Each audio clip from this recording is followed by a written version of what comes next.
Bismillahirrahmanirrahim. Və salatu və selamu alə mən lə nəbiyə ba'dahu. Əzizim müsəlman qardaşlarım, İbn Qeyyim Əl-Cəvziyyə rəhməhullah buyurur ki, mən hafizə arba'an əhraza dinahu. Kim deyir, dörd şeyi qoruyarsa, dinini qorumuş olar. Və dörd şey hansılardır? Birinci gözdür. İkinci xəyallar, yəni düşüncələrdir. Üçüncü sözlərdir. Dördüncü isə addımlardır. Çünki bu dörd şey insanın qəlbinə aparan yoldur.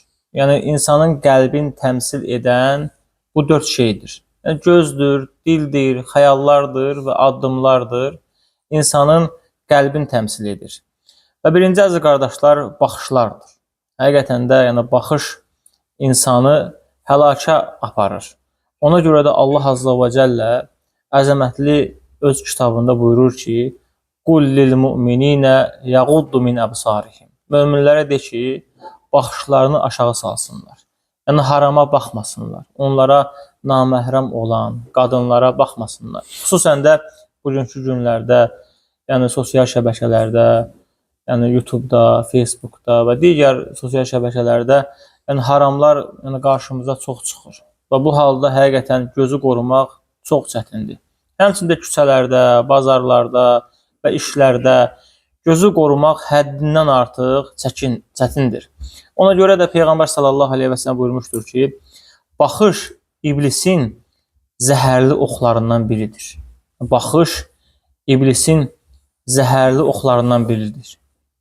Və deyir, kim deyir, Allah qorxusundan gözün deyir, harama baxmaqdan tərk edərsə, Allah deyir, onun qəlbinə imanın şirinliyini salar. Sən Allah qorxusundan gözünü qoruyarsansa, harama baxmazsansa, Allah Azza və Cəllə sənin qəlbinə imanın şirinliyini salar. Ona görə də Allah Azza və Cəllə Quran-ı Kərimdə buyurur ki, möminlərə de ki, harama baxmasın. Yəni bu Allah Azza və Cəllənin sözüdür və Allahın əmridir.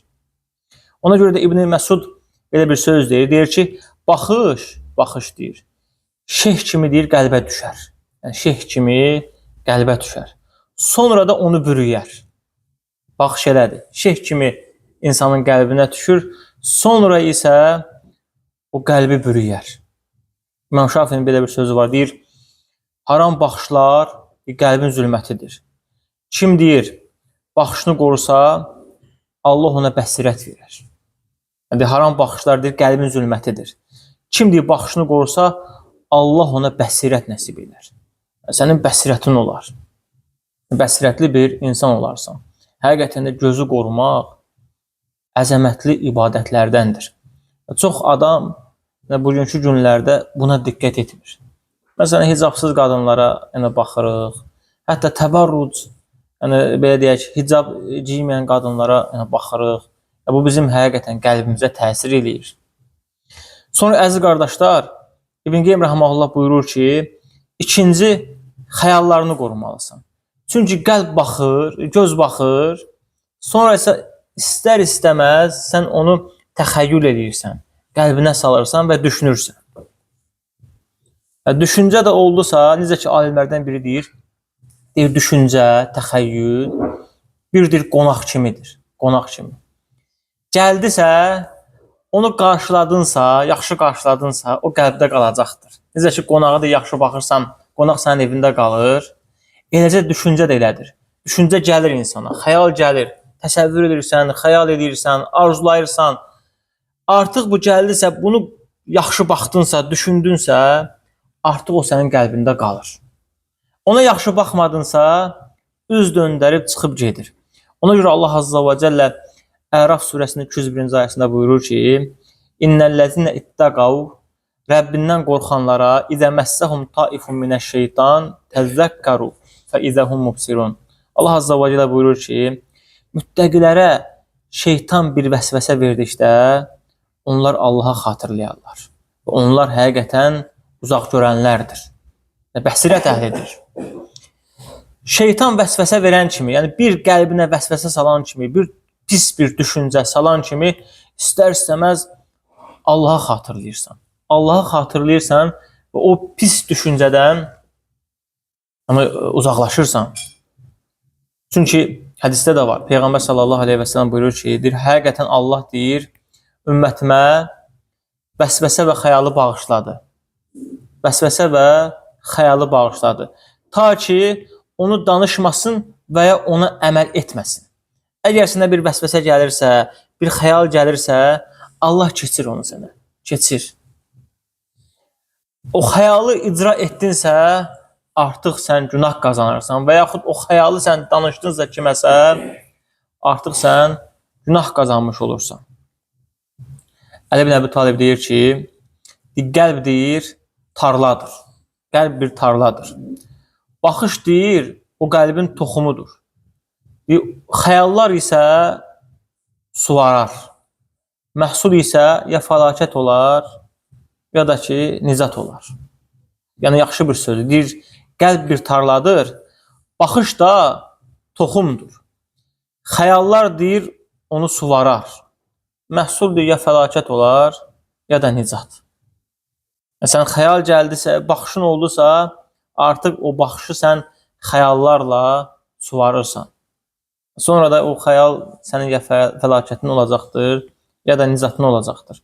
Çünki insan birinci baxır, sonra düşünür, sonra da icra edir. Heç kim baxmadan, düşünmədən icra etmir. Həqiqətən də bu bir müsibətdir. Necə ki, İbn Cəvzi deyir ki, xəyal deyir, şeytanın deyir, cığırıdır. Xəyal şeytanın cığırıdır. Onu deyir, başdan bağlamasan, səni harama aparar. Yəni, xəyal şeytanın deyir, cığırıdır. Onu əvvəlcədən bağlamasan, o səni deyir, haram aparacaq. Yavaş-yavaş xəyal edə artıq bir də görəcəksən ki, haramdasan. Artıq o haramı yerinə yetirmirsən. Üçüncü isə əziz qardaşlar, sözlərdir. Sözlər. Biz hər birimiz bilirik ki, danışdığımız hər bir sözü sağımızda, solumuzda hazır qeydə alan mələklər var. Allah Quran-ı Kərimdə buyurur ki, "Mə yəlfizu min qawlin illə ladeyhi raqibun atid." İnsanın danışdığı elə bir söz yoxdur ki, onun sağında və solunda hazır mələklər onu qeydə almasın. Yəni sözlər qardaşlar, həqiqətən də bu dil, yəni insanın başına bəla ola bilər. Yəni insanı cəhənnəmə sala bilər, insanı cənnətə də sala bilər. İbn Cəvzi rəhməhullah buyurur ki, deyir, dil deyir, bağlanması lazım olan bir heyvandır, yəni canavardır. Yəni, dil bir canavardır, onu bağlamalısan. Bağlamasan, başqasını yiyəcək. Bağlamasan, başqasını yiyəcək, həm də səni yiyəcək, həm də səni məhv edəcək.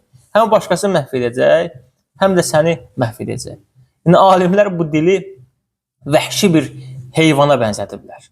Onu bağlamasan, ya səni həlak edəcək, ya da başqasını həlak edəcək. Ona görə, əziz qardaşlar, yəni insan danışığına diqqət eləməlidir. Yəni, sözünə diqqət eləməlidir. Çünki hədisdə gəlir ki, Buxari rivayət etdəsə gəlir ki, bəndə deyir, yəni bir insan, bir qul Allah rızasını qazandıracaq bir söz deyər, ona əhəmiyyət verməz. Amma deyir, halbuki onunla deyir, cənnəti qazanar.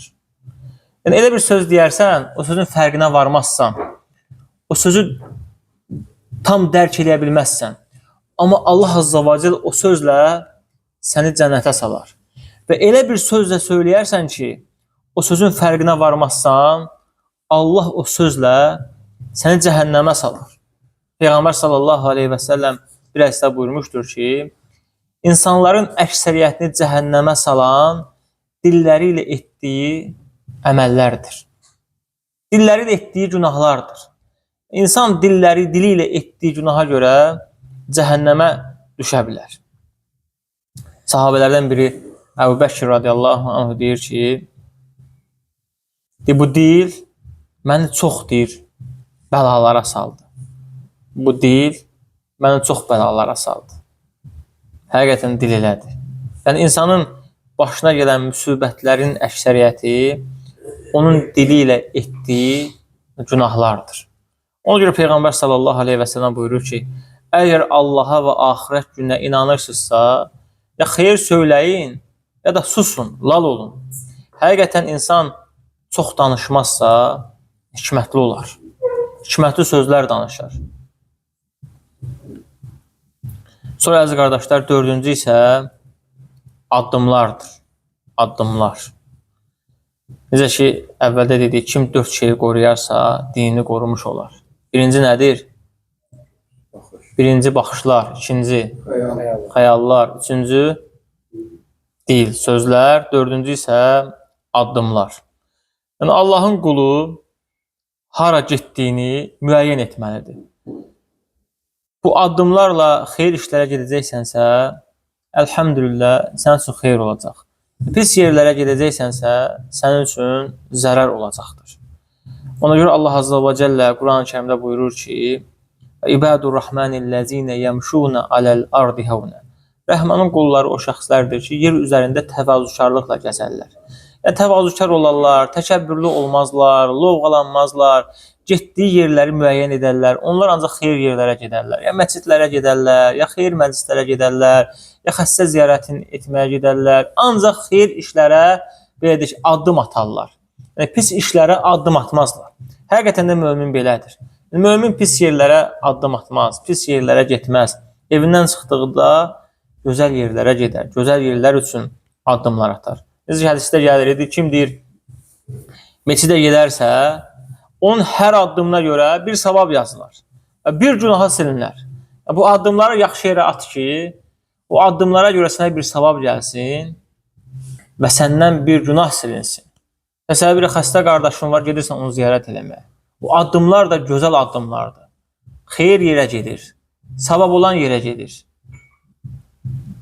Və yaxud hansısa bir müsəlmanın belə deyək, çətinlikdən çıxarmaq üçün addımlar atırsan, ora səy edirsən, o addımlar da əziz qardaşlar, xeyir addımlardır. Onlara görə də sənə savab var. Meçidə getdiyi üçün nə üçün sənə savab gəlir? Addımlara görə. Nə üçün? Çünki orada xeyir var, xeyri icra edəcəksən. Hansı ki, xeyri icra etmək üçün bir yerə gedirsən, o addımlar üçün sənə savab var. Bir günahın da silinir. Ona görə Ömər ibn Xəttabi buyurmuşdur ki, ən xeyirli addım haqq üçün atılan addımdır. Ən xeyirli addım haqq üçün atılan addımdır. Və İbn Qeym deyir ki, addımlar ya səni Allah dərgahına aparar, ya da şeytanın tələsinə. Seçim sənindir. Bu addımlar səni ya Allaha yaxınlaşdıracaq, ya da şeytanın tələsinə. Seçim sənindir. Yəni, evdən çıxdıqda hara getdiyinə bax, düşün. Gör, o yer sənə deyək, faydalı olacaq, yoxsa zərərli olacaq. Ona görə, əziz qardaşlar, bu 4 şeyə diqqət etmək lazımdır. Yəni, hikmətli insanlar, bəsirətli insanlar bu 4 şeyə hər zaman diqqət ediblər. Yəni, onlar, belə deyək də, durublar, özlərindən kitablar təlif etməyiblər, yazmayıblar ki, 4 şeyi qorusam, dinini qorumuş olarsan. Bunlar baxıblar bütün insanlara, görürlər insanlar nə üçün təhlükəyə düşür, nə üçün insanlar məhv olur, nə üçün insanlar dindən uzaqlaşır, nə üçün insanlar fasiq, asi, zinakar və s. oğru və s. olurlar. Hamısına baxıblar və cəm ediblər ki, bu 4 şeydir. Baxışlar insanı məhv edir. Sən dur hər şeyə bax, hər harama bax, vallahi billahi, gecə namazları qılıb, gündüz orucları tutsan da, sən qəlbini islah edə bilməyəsən. Və hər şeyi düşün. Düşünmək də, xəyal etmək də həqiqətən pisdir. Durub pis bir şeylər düşünürsən, pis bir şeylər xəyal edirsən, sənin qəlbin gücü, qüvvəti olmayacaqdır. Yəni, imanın qalxmayacaqdır, imanın azalacaqdır. Üçüncü isə sözlər. Sözlər insanı məhv edir. Alimlər bu dili heyvana bənzədirlər, heyvana. Tutub bağlamalı olduğun bir heyvan. Təsəvvür edirsiniz, vəhşi bir heyvan. Onu bağlamasan, ya səni, ya da digərini paramparça edəcəkdir. Sonra da addımlar, qardaşlar, addımlara da diqqət etmək lazımdır. Bu 4 şeyi qorusaq, dinimizi qorumuş olacaq, imanımızı qorumuş olacaq və əlhəmdülillah, cəmaatımızı qorumuş olacaq. Allah Azza və Cəllə bizə xeyir, bərəkət əta edəcək. Əgər biz bu 4 şeyi qorusaq. Bu böyük bir dəyərdir, qardaşlar. Bu 4 şeyi qorumaq böyük bir dəyərdir. Və bu qədər. Allah bizə işte faydanı etsin. Subhanək və bihamdik. Əşhədü ən la ilahə illə əntə əstəğfiruka və etûbü ileyk.